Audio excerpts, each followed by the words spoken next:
அஸ்ஸலாமு அலைக்கும் வரஹ்மத்துல்லாஹி வபரகாத்துஹு. அல்ஹம்துலில்லாஹி ரப்பில் ஆலமீன். எல்லா புகழும் அல்லாஹ் ஒருவனுக்கே உரித்தாகட்டுமாக. கண்ணியத்திற்குரிய தாய்மார்களே, சகோதர சகோதரிகளே, அல்லாஹ்வுடைய மாபெரும் கிருபையினால் இஸ்லாமிய கேள்வி பதில் என்ற இந்த நிகழ்ச்சியில் இன்றைய கேள்வியாக தொண்டியைச் சேர்ந்த ஒரு சகோதரர் ஒரு வீடியோவை அனுப்பிவிட்டு இதில் சொல்லப்படக்கூடிய பதில் சரிதானா என்ற அடிப்படையில் கேட்கிறார்.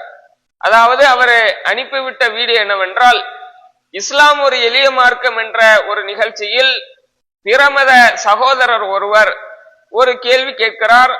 அது என்ன கேள்வி கேட்டார் என்பதை முதலில் நீங்கள் பார்த்துவிட்டு அதற்கு பிறகு அதற்கான பதிலை பார்ப்போம். லா இலாஹ இல்லல்லாஹு முஹம்மது ரசூலுல்லாஹ்.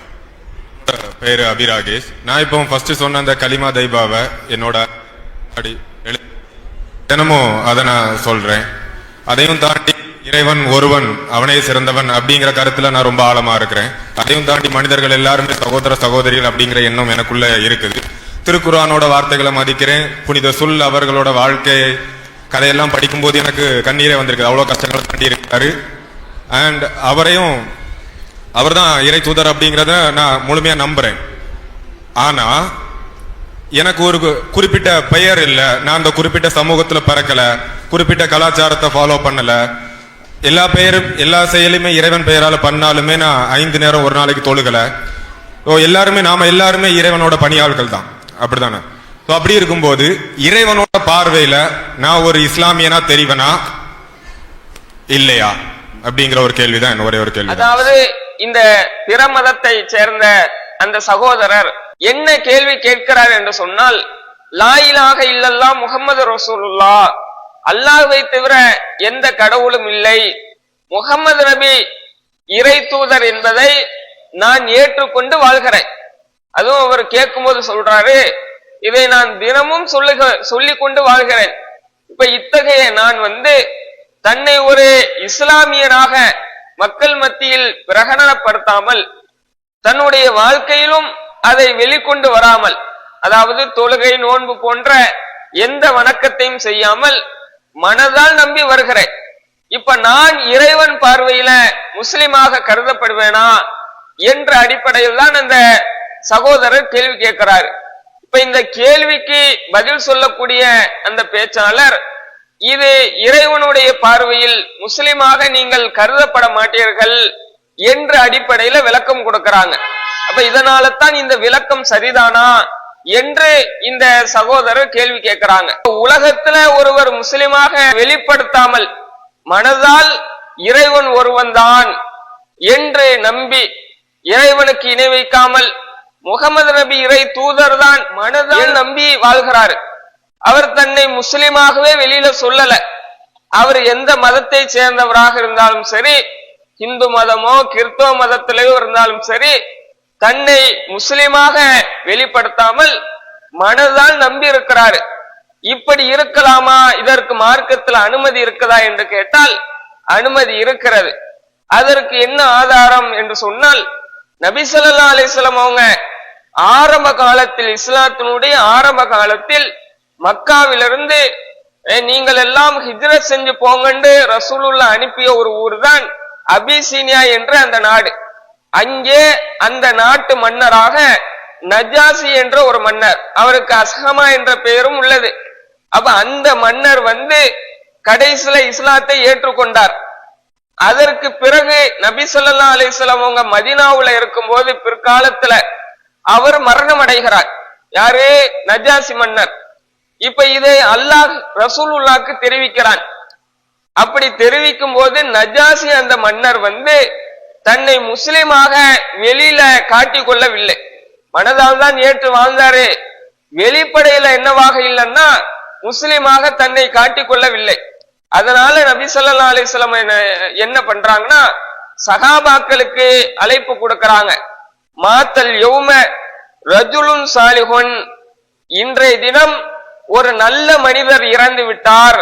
ஃபக்கூமு ஃபஸல்லு அலா அஹீக்கும் அஸ்ஹமா என்ற உங்கள் சகோதரருக்காக நீங்கள் தொழுவுங்கள் என்று ரசூலுல்லாஹ் சஹாபாக்களை கூப்பிட்டு காயிப் ஜனாசா என்ற அந்த தொழுகையை நடத்துறாங்க. நாம கவனிக்க வேண்டிய விஷயம் என்ன, வேற ஊர்ல மௌத்தா போன ஒரு நபர் ரசூலுல்லாஹ் அவங்களுக்காக இங்க மதீனாவுல தொழுகை நடத்துறாங்க.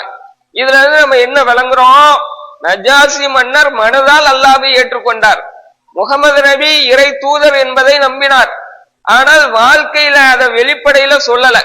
ஏனால் அவங்க வாழ்ந்த அந்த காலகட்டம் அப்படி, அந்த இடம் அப்படி.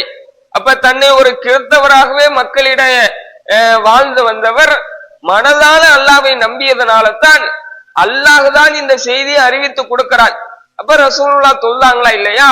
இப்ப நாம என்ன கவனிக்கிறோம், வெளிப்படையில காட்டாமல் ஒருவர் மனதால் தன்னை ஒரு முஸ்லிமாக கருதி கொண்டு வாழ்வது அது சரிதான், மார்க்கத்துல கூடும் தான் என்பதை முதல் விளக்கமாக நம்ம தெரிந்து கொள்ள வேண்டும். இரண்டாவது விஷயம் என்ன, இந்த லா இலாஹ இல்லல்லாஹ் என்ற கலிமாவை மனதால் நம்பி ஒருவர் வாழ்றாரு, அவர் அல்லாஹ்வுடைய பார்வையில முஸ்லிமா என்று பார்த்தால் அவர் முஸ்லிம் தான் என்பதற்கு ஏராளமான குர்ஆனிலும் ஹதீஸிலும் ஏராளமான சான்றுகளை நாம பார்க்க முடியும். அதுல உதாரணத்திற்கு ஓரிரண்டு செய்திகளை சொல்வதாக இருந்தால், நபி ஸல்லல்லாஹு அலைஹி வஸல்லம் சொல்றாங்க, மன் மாத்த வஹுவ யஅலமு அன்னஹு லா இலாஹ இல்லல்லாஹ் தஹலல் ஜன்னா, எவர் ஒருவர் லா இலாஹ இல்லல்லாஹ் என்ற கலிமாவை ஏற்று பிறகு மரணம் அடைகிறாரோ அவர் சொர்க்கம் செல்வார் என்பதாக ரசூலுல்லாஹ் சொன்ன செய்தியை பார்க்கிறோம். அதே போல இன்னொரு செய்தியில ரசூலுல்லாஹ் சொல்றாங்க, எந்த ஒரு அடியார் அல்லாஹ்வை தவிர எந்த கடவுளும் இல்லை என்ற லா இலாஹ இல்லல்லாஹ் திருக்கலிமாவை நம்பி மரணிக்கிறாரோ அவர் சொர்க்கம் செல்வார் அப்படின்னு சொல்றாங்க. அப்போ சஹாபாக்கள்ல அபூதர் என்ற சஹாபி கேட்கிறாங்க, அல்லாஹ்வின் தூதரே, அத்தகைய கலிமாவை சொன்னவர் வைன் ஜனா வைன் சரக்க, அவர் விபச்சாரம் செய்து திருடினாலுமா சொர்க்கம் செல்வார் என்று கேட்கிறாங்க. அப்ப ரசூலுல்லாஹ் சொல்றாங்க ஆமா. திரும்பவும் கேட்கிறார் அந்த சஹாபி, திரும்பவும் ரசூலுல்லாஹ் ஆமான்னு சொல்றாங்க. மூணாவது முறையும் கேட்கிறாங்க, மூணாவது முறையுமே ஆமான்னு சொல்றாங்க. அப்போ நாம என்ன விளங்குறோம், லா இலாஹ இல்லல்லாஹ் என்ற கலிமா சொன்ன அடிப்படையில ஒருவர் மௌத்தா போகிறார் என்றால் அவர் சொர்க்கம் செல்வார் என்பதற்கு இஸ்லாத்துல நிறைய ஆதாரங்கள் இருக்கிறது என்பதை விளங்கிக் கொள்ளலாம். கூடுதலாக இன்னொரு செய்தியும் புரிந்து கொள்ள வேண்டும். நபி ஸல்லல்லாஹு அலைஹி வஸல்லம் அவங்க மௌத்தா போகக்கூடிய நபர்கள் இடத்துல நீங்க லா இலாஹ இல்லல்லாஹ் என்ற கலிமாவை சொல்லி கொடுங்கன்னு நமக்கு கற்றுத்தராங்க. லக்கினு மௌத்தாக்கும் லா இலாஹ இல்லல்லாஹ், உங்களில் மௌத்தா போகக்கூடிய நிலையில இருக்கிற அந்த நபர்களுக்கு லா இலாஹ இல்லல்லாஹ் சொல்லி கொடுங்க. ஏனென்றால் எவர் ஒருவர் மன்கான ஆகிரு கலிமத்திஹி லா இலாஹ இல்லல்லாஹு இந்தல் மௌத்தி தஹலல் ஜன்னா யௌமம் மின தஹர், அதாவது மரணம் அடையக்கூடிய அந்த நேரத்தில் லா இலாஹ இல்லல்லாஹ் என்ற கலிமாவை இறுதி வார்த்தையாக எவர் சொல்லுகிறாரோ அவர் என்றாவது ஒரு நாள் சொர்க்கம் செல்வார் என்பதாக ரசூலுல்லாஹ் சொல்றாங்க. அதாவது அவர் உலகத்துல நன்மைகள் செய்யாமல் தீமை மட்டுமே செய்து இணை அல்லாஹ்வுக்கு இணை வைக்காமல் ஏகத்துவ கலிமாவை மட்டும் நம்பியவராக உலகத்துல எந்த வணக்க வழிபாடும் செய்யல, தீமைகள் மட்டும்தான் செய்யறாரு. இப்படி இருந்தாலும் அதுக்கு பகரமாக அல்லாஹ் நரகத்தை கொடுத்துருவான், முதல்ல கடைசியாக சொர்க்கத்தை கொடுப்பான். அதனாலதான் ரசூலுல்லாஹ் இதுல என்ன வார்த்தையை சேர்க்கிறாங்க, யௌமம் மின தஹர், என்றைக்காவது ஒரு நாள் அவர் சொர்க்கம் செல்வார் என்று சொல்றாங்க. அப்போ அவர் செஞ்ச பாவத்திற்கு அவர் விட்ட கடமையான காரியத்திற்கு பகரமாக முதல்ல அல்லாஹ் நரகத்தை அவருக்கு கொடுத்துருவான். அப்ப கடைசியாக சொர்க்கத்தை கொடுப்பான் என்பதை நாம இந்த செய்திகள் மூலமாக அறிந்து கொள்ளலாம். இன்னும் நிறைய செய்திகளை பார்க்கலாம். அப்ப நாம என்ன விளங்கணும், லா இலாஹ இல்லல்லாஹ் முஹம்மது ரசூலுல்லாஹ்னு ஒருவர் நம்பி வாழ்கிறார், அவர் எந்த மதத்துல வேணாலும் இருக்கட்டும், வெளிப்படையில தான் அவர் முஸ்லிம் காட்டல, அரசாங்கத்துக்கு தான் அவர் முஸ்லிம் தெரியல, அல்லாஹ்ட்ட அவர் முஸ்லிம் தானே. அப்ப மனசு தானே. இன்னைக்கு ஈமான் இஸ்லாம்னு நம்ம ஏன் பிரிக்கிறோம்? ஒருவர் தொழுகிறாரு, நோன்பு வைக்கிறாரு, ஈமான் இல்லைன்னா இன்னைக்கு இஸ்லாமிய மதத்துல உள்ள ஒருவர் தொழுது நோன்பு வைக்கிறாரு, தான தர்மங்கள் செய்யறாரு, ஆனா ஈமான் இல்ல, அவர் சொர்க்கம் போவாரா? அவர் அல்லாஹ்வுடைய பார்வையில முஸ்லிமா? இல்லன்னு தானே நாம சொல்லுவோம். அல்லாஹ்வுக்கு இணை வைத்தாலே அவர் முஸ்லிம் இல்லைன்னு சொல்லும் போது இப்ப இந்த பிரமத சகோதரர் என்ன சொல்றாரு, நான் இறைவன் ஒருத்தன் தான், முகமது நபி இறுதி தூதர் தான் என்பதை நான் விளங்கிதான் இருக்கிறேன். ஆனால் என்னுடைய தன்னை ஒரு முஸ்லிம் என்று வெளிப்படுத்தல உலகத்துல, அதனால நான் இறைவன்ட்டு முஸ்லிமாக ஆவனா என்று கேட்கிறாங்க. அது கூட இறைவன் பார்வையில இவர் முஸ்லிம் தான் என்பதை இந்த கேள்விக்கான பதிலாக சொல்லிக்கொண்டு நிறைவு செய்கிறேன். அஸ்ஸலாமு அலைக்கும் வரஹ்மத்துல்லாஹி வபரகாத்துஹு.